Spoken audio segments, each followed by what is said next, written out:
n'aiment pas que l'on suive une autre route que. Non, les braves gens n'aiment pas que l'on suive une autre route que. Tout le monde médit de moi, sauf les muets, ça va de soi. Hola, com sempre, benvinguts al programa Singulars. Fa gairebé 15 anys, un intel·lectual d'origen gallec va escriure «La mundialització financera ha creat el seu propi estat, un poder sense societat. Aquest rol el fa el mercat. Les societats realment existents són societats sense poder». Doncs bé, ho va encertar, desgraciadament. El mercat per damunt dels parlaments. Menys sanitat, menys educació, menys serveis socials, menys infraestructures i més impostos. I on ens portarà aquesta liquidació minuciosa, precisa i sistemàtica de l'estat del benestar?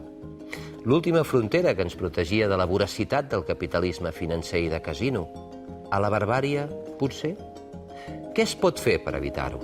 Què es pot fer per aturar aquest poder sense societat? Ho preguntarem al convidat d'avui.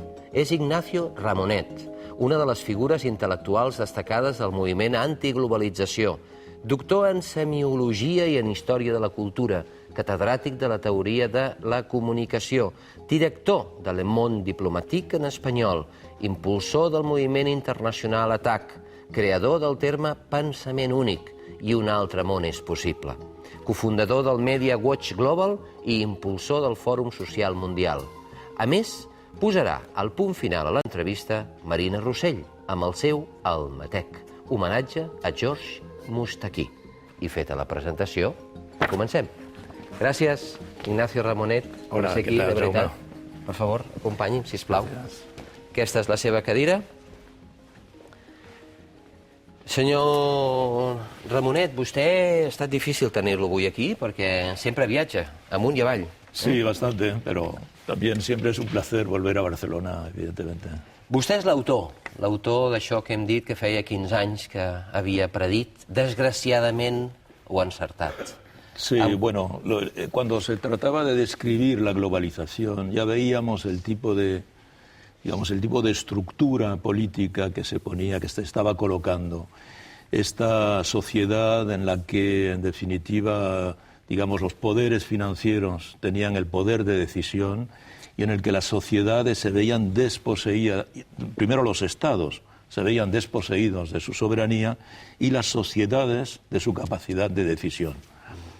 Y lo hemos visto poco a poco instalarse, y a raíz de la crisis estamos viendo cómo llega hasta el corazón de la Unión Europea.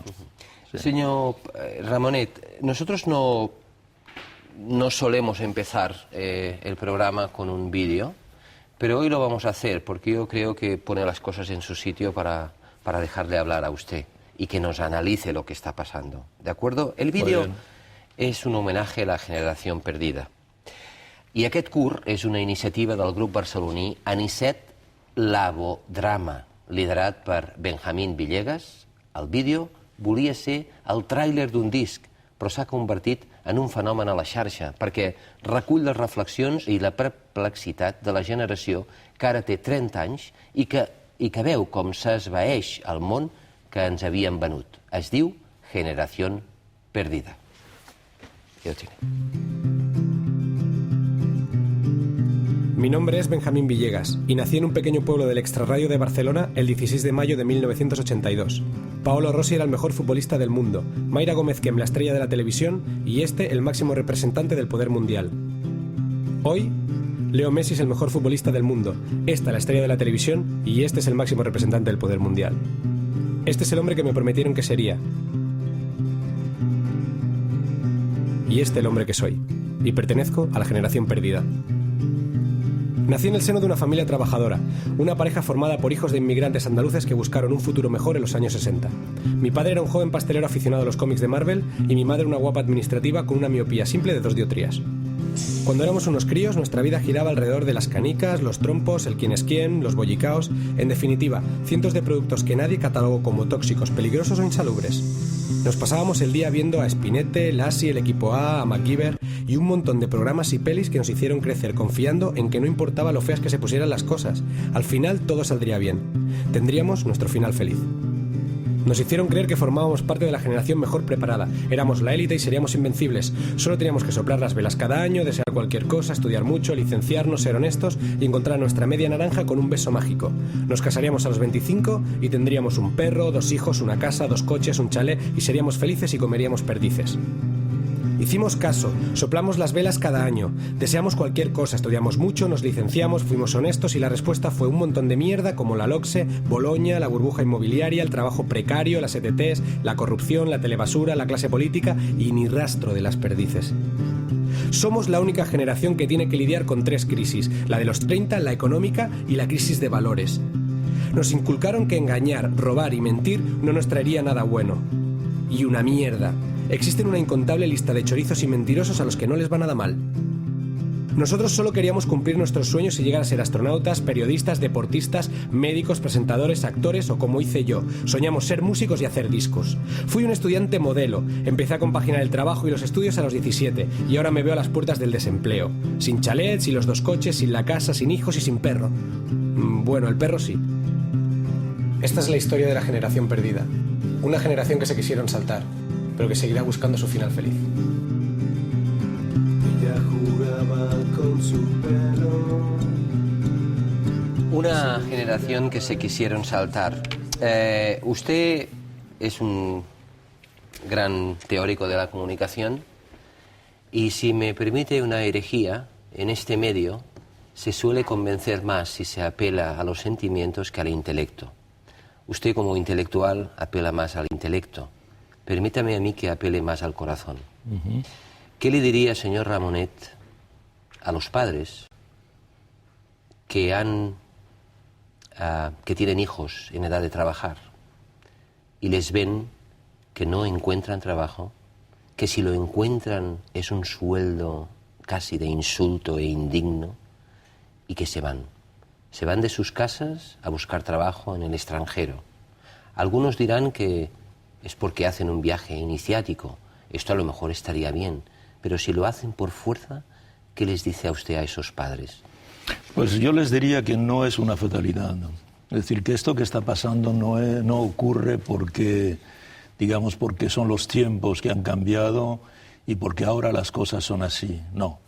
Esto ocurre porque se han tomado una serie de decisiones que han tenido consecuencias económicas y en particular sociales que producen este desastre, este verdadero desastre.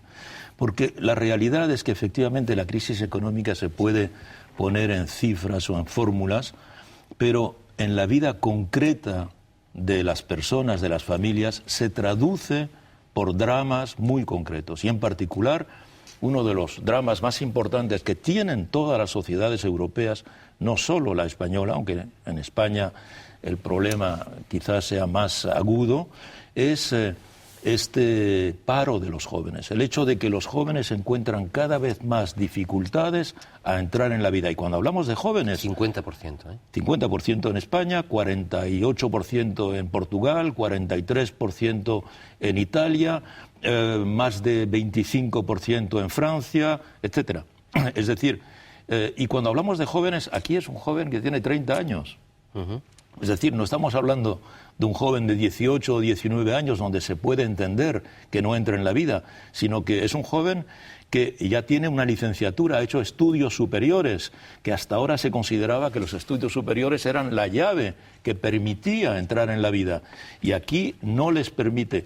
Por consiguiente, hay un verdadero drama, un dolor, un sufrimiento importante en Europa y este es uno de ellos. Es interesante observar que, por ejemplo, el candidato socialista a la presidencia francesa ha, digamos, organizado su campaña electoral en torno a un tema central que es el problema de los jóvenes, digamos, la dificultad de los jóvenes a entrar, a encontrar trabajo y a entrar en la vida. Y yo pienso que este problema hoy se está extendiendo No solo lo hemos visto en Europa, hemos visto los jóvenes griegos, los indignados españoles, etcétera, en Europa, pero lo hemos visto también en el mundo árabe. El año pasado, con las primaveras árabes, lo hemos visto en Israel, que conoció una de las manifestaciones de indignación más importantes de la sociedad. Lo hemos visto en Chile el año pasado también, y siguen las manifestaciones de los estudiantes en Chile. Lo hemos visto en varios países de América Latina, en Colombia, en República Dominicana. Lo hemos visto en Londres, donde hubo esa enorme insurrección con mucha violencia, además, en particular. Lo hemos visto en Estados Unidos con Occupy Wall Street, y lo estamos viendo en este momento, y los medios no hablan de ello, pero en este momento lo estamos viendo en Quebec, en Canadá, donde el aumento de las tarifas de inscripción en las universidades está provocando lo que los propios quebequeños llaman la primavera roja de Quebec, ¿verdad? Donde hay centenares de miles de jóvenes, a los que se suman ahora los jóvenes parados, no solo los estudiantes, sino los jóvenes parados, la población que se encuentra desahuciada por las situaciones que impone este nuevo modelo económico, que se suman a estos jóvenes para manifestar. Y, por ejemplo, el domingo pasado hubo una de las mayores manifestaciones que se recuerdan en Montreal. Es decir, estamos ante un problema importante, que es diríamos, la manifestación concreta de lo que la crisis económica o la crisis financiera global que empezó en el 2007-2008, cómo se está traduciendo en la vida concreta de las personas. ¿Y cómo se para? Bueno, se para, yo decía antes, esto no es una fatalidad, se para tomando medidas.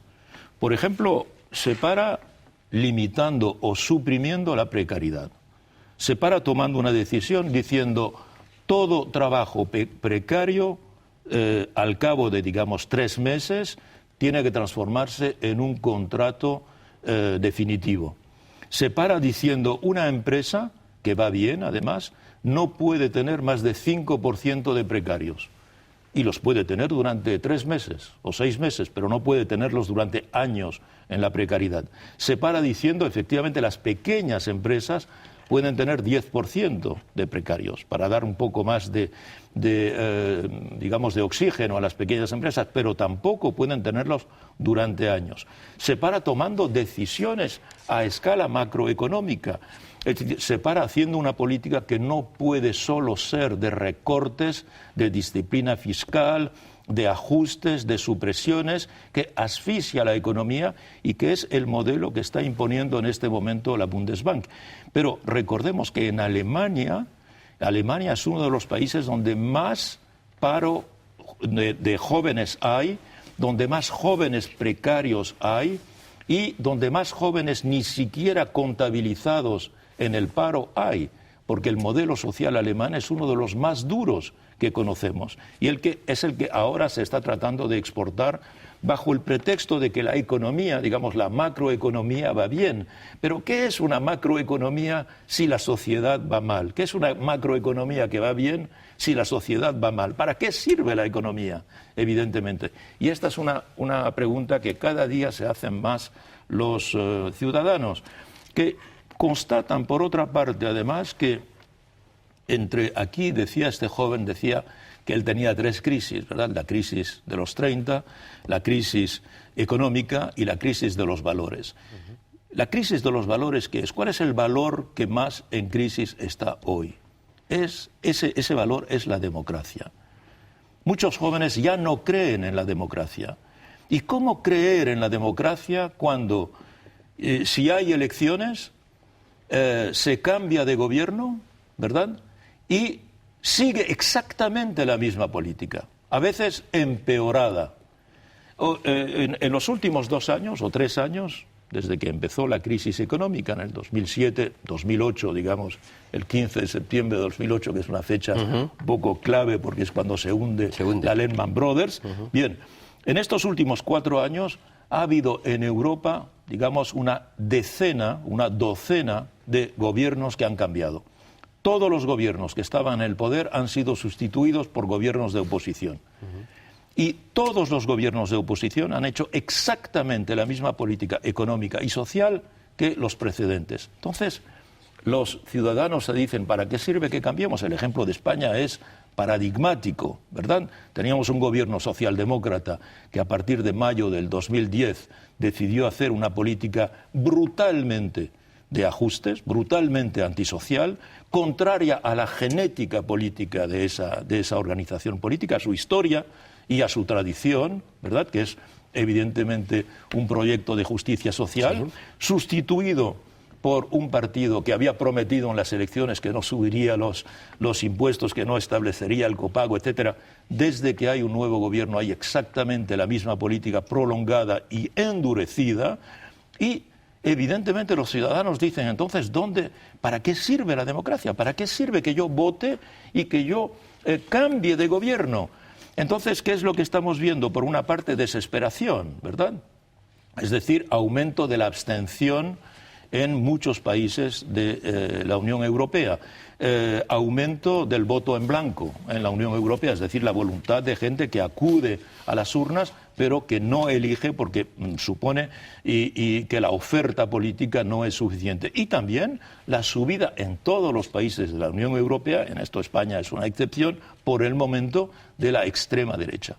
La subida de la extrema derecha, es decir, con soluciones que efectivamente son de una radicalidad en la medida en que proponen bien salirse de la Unión Europea, salirse del euro, etcétera, y eso está subiendo en toda Europa, ya sea en la extrema derecha, ya sea en la extrema izquierda. ¿Por qué? Porque, en definitiva, la democracia no funciona. Esencialmente, ¿por qué no funciona? Porque, en realidad, la construcción europea se ha hecho de tal manera que las estructuras mismas de la Unión Europea exigen ese tipo de política. Es decir, que en realidad vivimos ya en lo que podríamos llamar democracias limitadas, ¿verdad? Es decir, en el que es posible elegir una serie de cosas, pero otras, y en particular las que tienen que ver con la economía o con la moneda, ya no es posible. Por ejemplo, todos sabemos que, digamos, una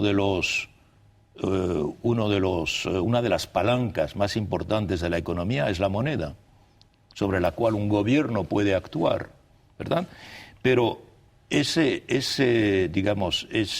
instrumento fundamental de la soberanía de un Estado ha dejado de existir en la Unión Europea en la medida en que la moneda no depende de ningún gobierno, sino de la BCE, del Banco Central Europeo. Y el Banco Central Europeo obedece al Bundesbank alemán, obedece esencialmente a las consignas de la política alemana. Por consiguiente, y ahí tenemos, digamos, un despojo de la soberanía de los Estados. Pero ahora, con el pacto fiscal, por ejemplo, se está imponiendo la idea de que tiene que haber un déficit de 3% como máximo a partir del año próximo. ¿Por qué 3%? ¿Por qué no 5%? ¿O por qué no 6%?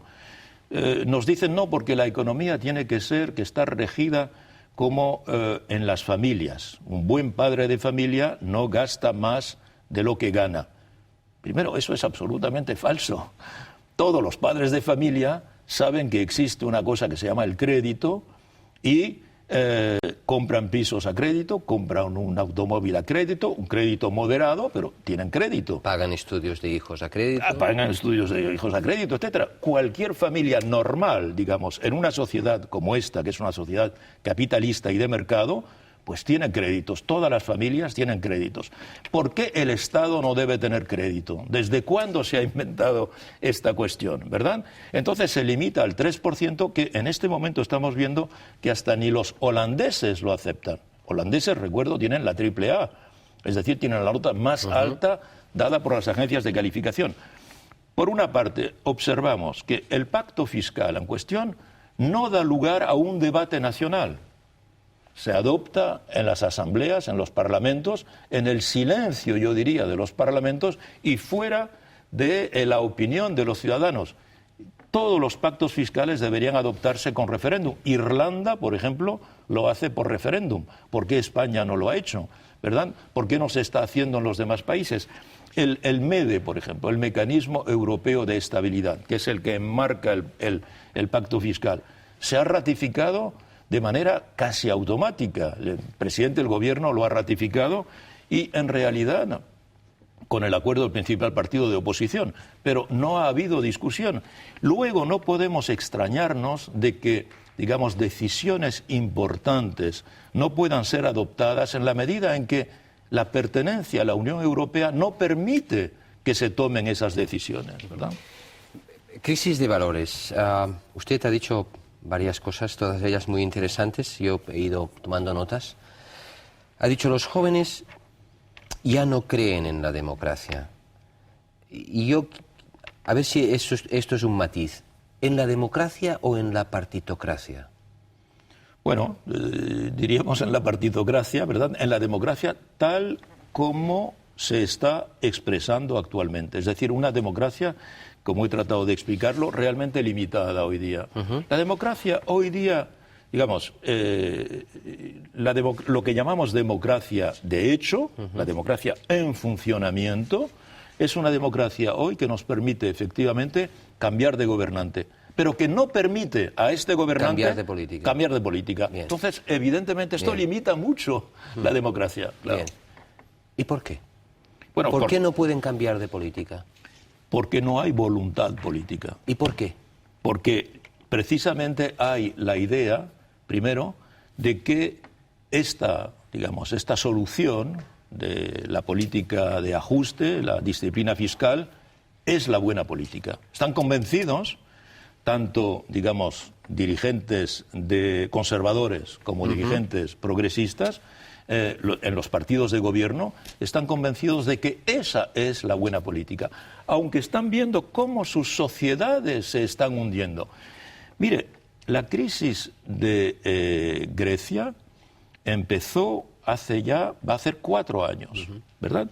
Y Grecia es el país que ha sido sometida a más planes de ajuste y a más disciplina fiscal y a más recortes de todo tipo, ¿verdad? Y sin embargo, Grecia está en la recesión y en este momento se está planteando la idea de ir hacia un tercer plan de rescate. Y con hambre en las escuelas. Y con hambre en las escuelas. Portugal ya ha tenido un primer plan de rescate. En Portugal ha habido elecciones, los socialistas han perdido las elecciones y las ha ganado un partido conservador de centro-derecha que hace exactamente la misma política, que hace más austeridad aún, y Portugal está en vísperas de pedir un segundo plan de rescate. O sea que está demostrado que esas políticas evidentemente asfixian al país y no le permiten crecer, sino que le hacen ir hacia la recesión, y que en recesión evidentemente hay que hacer aún más más economías y más ahorros. Es el caso de España. El señor Rajoy está haciendo más recortes que el señor Zapatero y España está entrando en recesión. Ha entrado en recesión por segunda vez en los últimos 4 años. Sí. O sea, cuando yo digo que no hay voluntad política es porque la mayoría de ellos están convencidos de estar bien. Sí, pero fíjese, señor Ramonet, hasta en Estados Unidos no están de acuerdo con esta política de austeridad europea. Ellos no hicieron lo mismo en su país, ¿no? Cuando ellos son los que empezaron el capitalismo financiero y de casino. Dieron dinero a mansalva a sus bancos para que no se hundieran y están creciendo, ahora no lo sé, casi un 3 trimestralmente, ¿no? Están creciendo y están creando empleo. Y están creando empleo, ¿no? Ellos. Aquí no. No, porque aquí... ¿Por qué? ¿Qué les pasa? ¿Qué le pasa a la señora Merkel? Bueno, exacto, porque aquí es la señora Merkel la que manda. ¿Dónde va a vender sus coches? Exacto, ¿dónde va a vender sus coches? Cuando el 70% del comercio exterior alemán se hace con los demás países europeos. Exacto. ¿Cuándo se va a despertar la señora Merkel? Y su exceso es nuestro déficit. Claro, su exceso es nuestro déficit, evidentemente. Pero cuando los europeos periféricos, de la periferia de Alemania, sencillamente, todos son periféricos, ¿sí? Todos los que están en torno a Alemania, dejen de comprar los BMW, los Mercedes, dejen de comprar los productos de la industria alemana, neveras, entonces se despertarán, los Siemens, etcétera. Entonces se despertarán. Pero por el momento es una política suicidaria y, como dice usted, efectivamente Obama ha hecho una política, digamos, neokeynesiana, una política de estímulo de la economía que aquí se considera como una herejía. Ya ve, los americanos, mercado libre. Mercado libre. Pero ¿Hasta cuándo? Hasta que lleguen dirigentes con voluntad política. Y es posible, pero no digamos... llegan. Bueno, veamos, por ejemplo, hasta alguien tan moderado como el señor François Hollande, Sí. ¿verdad?, que puede ser el próximo presidente de Que la ha ganado República la primera Francesa, vuelta. ha ganado la primera vuelta, es posible que gane la segunda, en todo caso tiene probabilidades de ganar la segunda, y hasta alguien tan moderado. El señor Hollande pertenece, digamos, a una línea centrista dentro de la socialdemocracia, se ha convencido de que si él prolonga la política de austeridad que se está aplicando en Europa, y si hace lo mismo que hizo Papandreou, presidente de la Internacional Socialista, que hizo Sócrates o que hizo Zapatero, le ocurrirá como él. Se transformará en el presidente socialista más impopular de la historia, de Francia, en todo caso, y será barrido en las próximas elecciones. Entonces, él actualmente en su programa ha puesto como exigencia que si es elegido, él no va a aceptar el pacto fiscal. Y recordemos que en este momento los holandeses tampoco están aceptando el pacto fiscal. No solo la extrema derecha, sino también la izquierda está planteando la cuestión del pacto fiscal, del que he dicho antes, que es absolutamente importante que haya un debate nacional en torno al pacto fiscal en cada país europeo. ¿Se acuerda de España, de entrada a la OTAN, no? Claro. ¿Puede pasar esto mismo en Francia? Puede pasar, pero yo creo que, como he dicho antes, Hollande tiene la espada de Damocles de que si sigue esta política va al fracaso, como tiene ante los ojos los fracasos en los demás países. Entonces, yo pienso que ha planteado varias cosas, que es, uno, el renegociar el pacto fiscal y añadirle un elemento de crecimiento. Es lo mínimo que se puede exigir, lo mínimo. ¿Tendrá suficiente voluntad si hay un ataque de los mercados para llevarlo a cabo? No sé, pero en mi opinión esa es la vía. Segunda vía, hay que exigirle al Banco Central Europeo que preste directamente a los estados y no a los bancos. No tiene sentido de que el Banco Central Europeo le preste a los bancos a 1% y que los bancos le presten, por ejemplo, a España al 6%. ¿Por qué España tiene que pagar 6% cuando el Banco Central Europeo, que está a la disposición de los estados europeos, está prestando a 1%? Ahora que usted habla de bancos, no sé dónde lo leí, pero era una iniciativa que yo se la expongo a usted. ¿No cree que los bancos deberían pagar un porcentaje, pongamos, del 10% de sus beneficios durante 50 o 100 años en concepto de reparación moral por los daños que han causado a la economía y a la sociedad? Me parece una excelente idea. En todo caso, yo la apoyo. Me parece una excelente idea. Recordemos algo que se nos olvida. La causa de la crisis en la que estamos es sencillamente porque cuando ocurrió la crisis de los subprimes, como decía usted antes, es decir, cuando hubo crédito a mansalva, ¿verdad?, que se daba crédito sin ningún tipo de precaución, únicamente para hacer funcionar la especulación. Y sus pluses. Cuando el sistema bancario amenazó con derrumbarse, Sí. ¿quién vino a ayudar al sistema bancario? Los estados. Sí.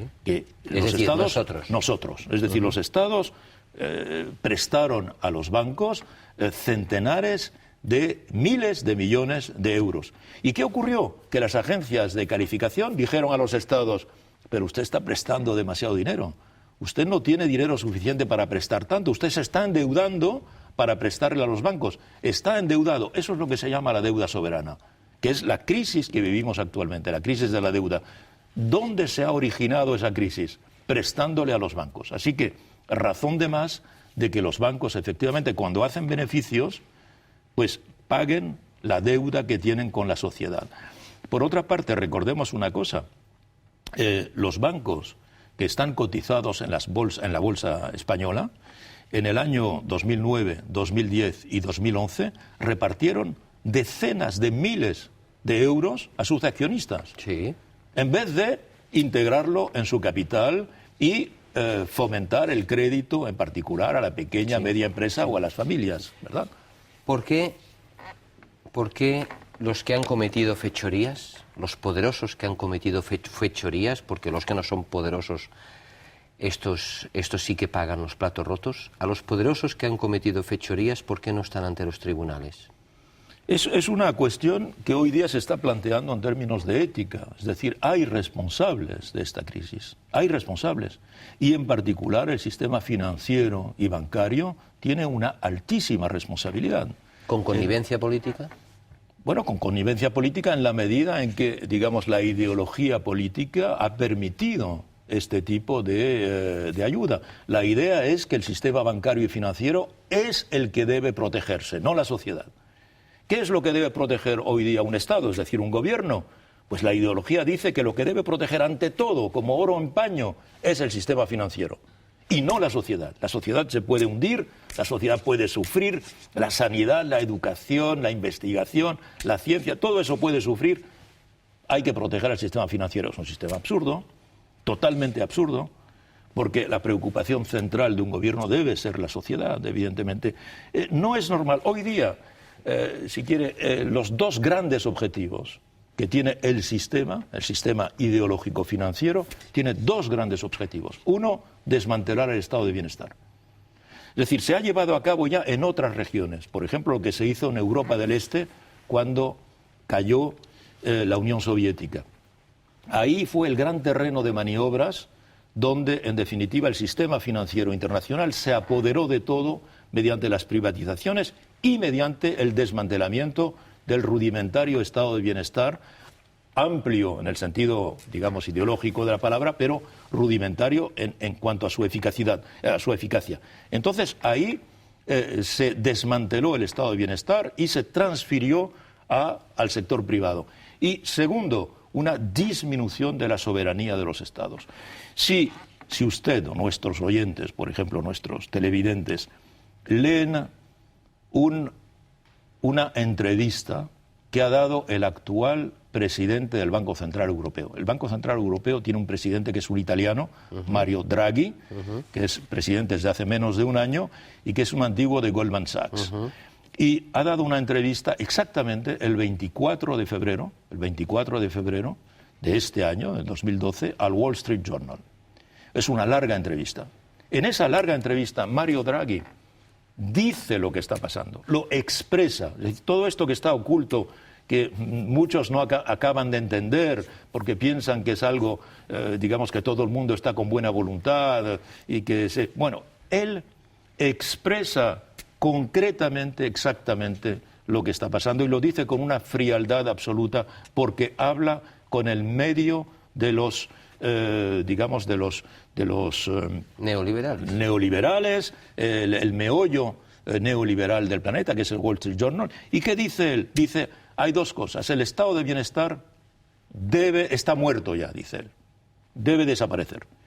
Y cualquier gobierno... ¿Eso dice? Dice exactamente, textualmente. ¿Debe desaparecer? Dice, está muerto. Y cualquier gobierno que no haga los recortes necesarios en el estado de bienestar será inmediatamente atacado por los mercados hasta que corrija su actitud.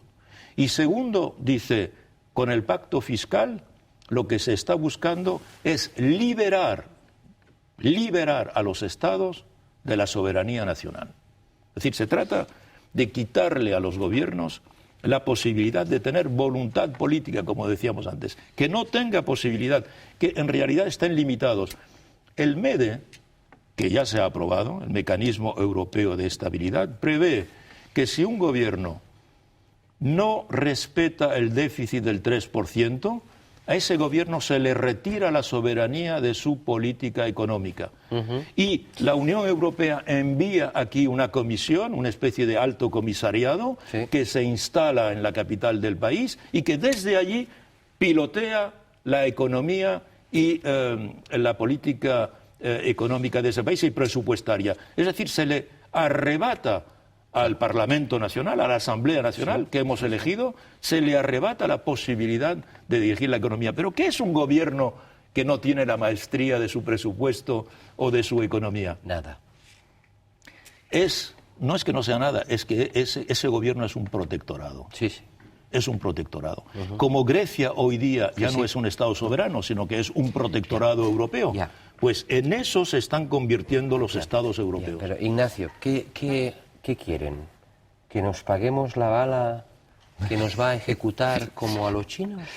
Bueno, eso es lo que quieren, y que hagamos un programa de televisión, y ahora hablaremos de los medios, por cierto, muy seguido en China, de los condenados a muerte. Claro. ¿Esto es lo que quieren?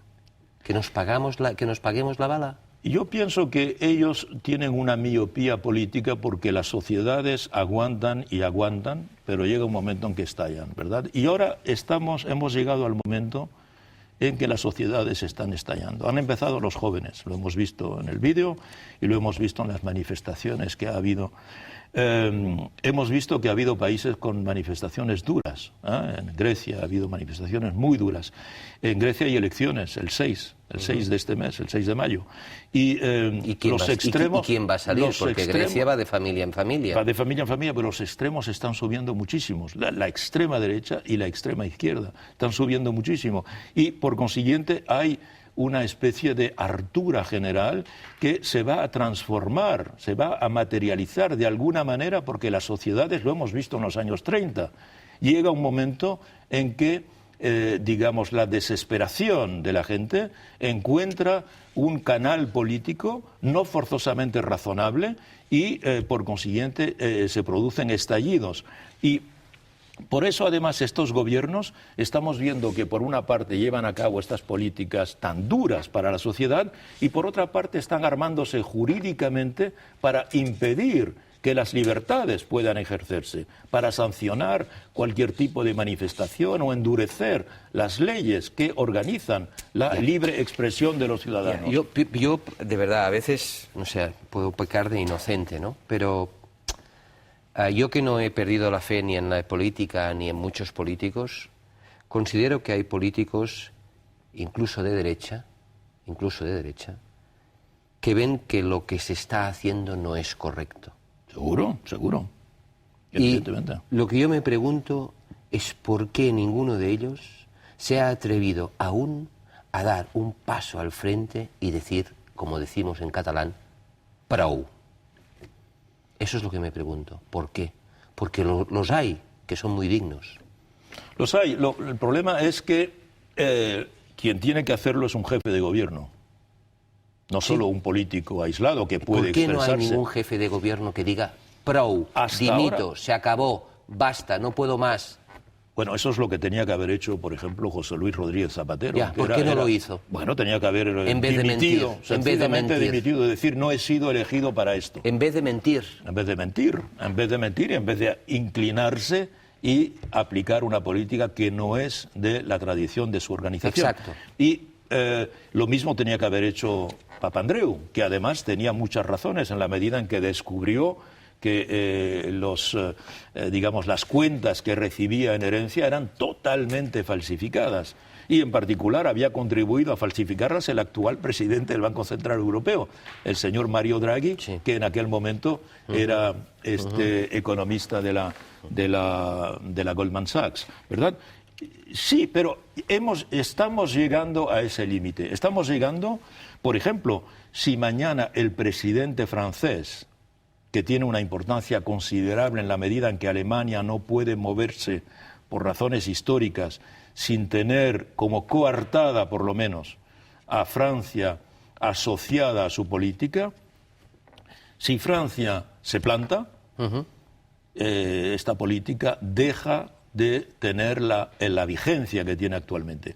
¿Tendrá el señor Hollande, si es elegido, el suficiente talante, la suficiente personalidad para oponerse a la señora Merkel? Tiene que saberse empujado por la propia sociedad. La sociedad, de ahí la importancia de la expresión libre de la sociedad cuando manifiesta un deseo de otra política. Pero claro, a condición de que la sociedad esté informada de lo que pasa.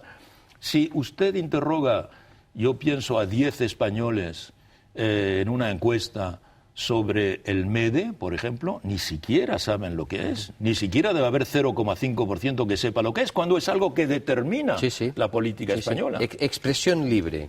Usted es un teórico de la comunicación, como hemos dicho antes. ¿Cómo ve a los medios en esta crisis? ¿Qué papel estamos jugando? Los medios tienen una alta responsabilidad en lo que está pasando. Los medios tradicionales, ahora es muy... Hay que distinguirlos de las redes sociales. No, los tradicionales. Sí. Entonces, los medios tienen una alta responsabilidad por esto, ¿verdad? Primero porque no han acompañado con suficiente lucidez. Yo digo, por ejemplo, para no hablar de otras épocas, cuando hubo el Tratado de Lisboa ocurrió igual. No hubo un gran debate nacional en torno al Tratado de Lisboa, que en definitiva condicionaba gran parte. Lo que hay que saber, lo que los ciudadanos tienen que saber, es que el 70% de las leyes de un país, el 70% de las leyes de España, se determinan en Bruselas. Sí. Es decir, que el límite de actuación del gobierno español es muy limitado. Es más limitado que un gobierno autónomo con respecto al gobierno central en el Estado español. Y por consiguiente, efectivamente, el Tratado de Lisboa tenía que haber dado lugar a un gran debate nacional, a un gran debate político en la Asamblea y en la sociedad. No lo hubo. Los medios, al contrario, trataron de, disimular la importancia, porque el objetivo era integrarse en Europa, construir Europa. Todos somos favorables a la construcción europea, pero no a una Europa que aplasta a las sociedades, no a una Europa que, impone un sufrimiento inútil a las sociedades. Y a una Europa sin debate. Y una Europa sin debate. El mecanismo europeo de estabilidad, ¿qué debate ha habido? ¿Dónde ha habido la prensa nacional, la televisión, que ha dado lugar a un debate sobre el mecanismo europeo de estabilidad? Cuando las consignas oficiales de la Comisión Europea, del Consejo Europeo, es decir, el Consejo de los jefes de Estado y de Gobierno, es que sean adoptados con el mínimo debate posible. Estamos hablando en términos concretos, con el mínimo debate posible. Y sin referéndum. El único país que hace referéndum es Irlanda, que habría que hacer lo mismo. No por el referéndum en sí, sino porque todo referéndum supone debate público.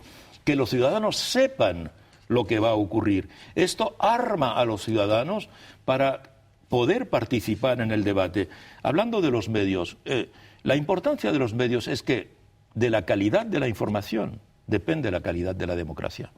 Si los ciudadanos no tienen suficientes argumentos, no disponen de suficientes argumentos, contradictorios, obviamente, contradictorios, a favor, en contra, etcétera, matizados, pues ¿cómo se van a hacer una idea sobre algo tan importante como el pacto fiscal, por ejemplo? Pero el pacto fiscal no es algo abstracto, repito. El pacto fiscal es lo que va a determinar que los hijos de esta familia no van a tener trabajo, que esta familia no va a poder pagar el piso que está pagando, que los padres de esta familia no van a tener las pensiones a la altura en las que estaban, que la sanidad, etcétera. Todo eso lo va a determinar el pacto fiscal, lo está determinando el pacto fiscal. Por consiguiente, no es algo abstracto, es algo muy concreto y que cada ciudadano debería de tener una opinión sobre ello, si estamos en democracia. Y no en democracia limitada. Estamos en algo que en el siglo XVIII se llamaba el despotismo ilustrado. Hoy, en vez de democracia, estamos en un sistema de despotismo ilustrado. Es el despotismo, de las leyes europeas, ¿verdad? Y ilustrado porque tenemos la posibilidad de participar intelectualmente y todos hemos hecho estudios y, por consiguiente, tenemos capacidad de participar, pero a la hora de la verdad se trata de eso. Estamos en una democracia en la que no se trata de elegir, sino que se trata de aplicar leyes. Aplicar leyes.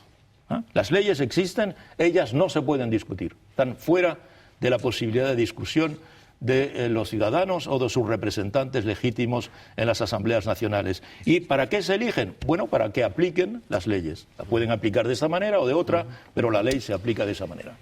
Ignacio, tenemos que hacer una pausa para la publicidad y al volver a mí me gustaría que usted pudiera explicarnos, ya que hace 15 años tuvo la desgracia de acertar lo que hay hoy, espero que no pase lo mismo y acierte lo que pasará dentro de pocos años, pero sí que me gustaría preguntarle si no hay nada que frene lo que está pasando, ¿dónde nos ve dentro de 10 años? ¿En qué condiciones nos ve? ¿De acuerdo? Ok.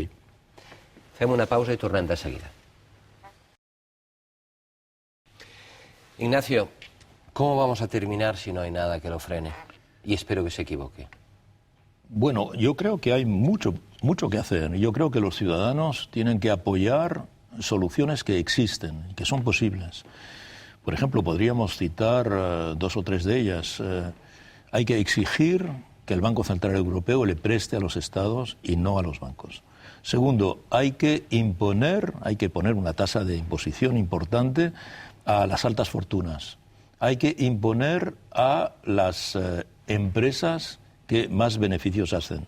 Las empresas que se declaran españolas deben pagar sus impuestos en España y no en otros lugares. Hay aquí grandes empresas multinacionales españolas que prácticamente no pagan impuestos en España.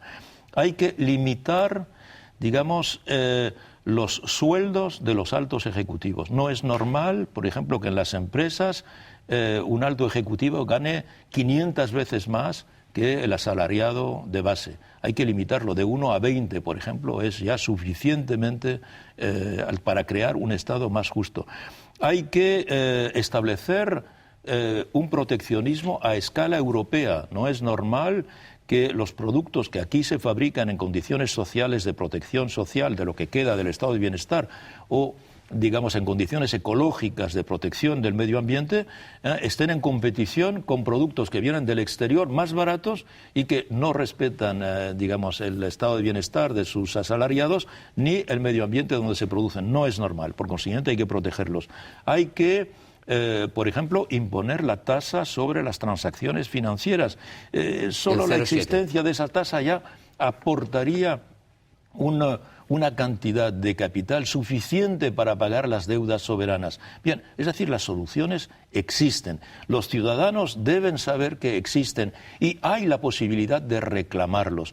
Tenemos que obtener que los partidos políticos existentes u otros que hay que crear o el movimiento social haga avanzar masivamente estas soluciones para construir una Europa diferente en la que la prioridad sea el ser humano, no las finanzas. La prioridad el ser humano, la prioridad la sociedad, no las finanzas y no los bancos. Hay que poner a Europa en sus pies y Europa està patas arriba. Ignacio Ramonet, gràcies per haver vingut al programa Singulars. Nosaltres sempre ens queixem que els intel·lectuals que trobem tenen més de 80 anys. Amb vostè, si no m'equivoco, en té 69 o 70. Per tant, anem millor, anirem buscant. Gràcies de veritat per haver vingut. I volem acabar amb una dona extraordinària, activista, valenta,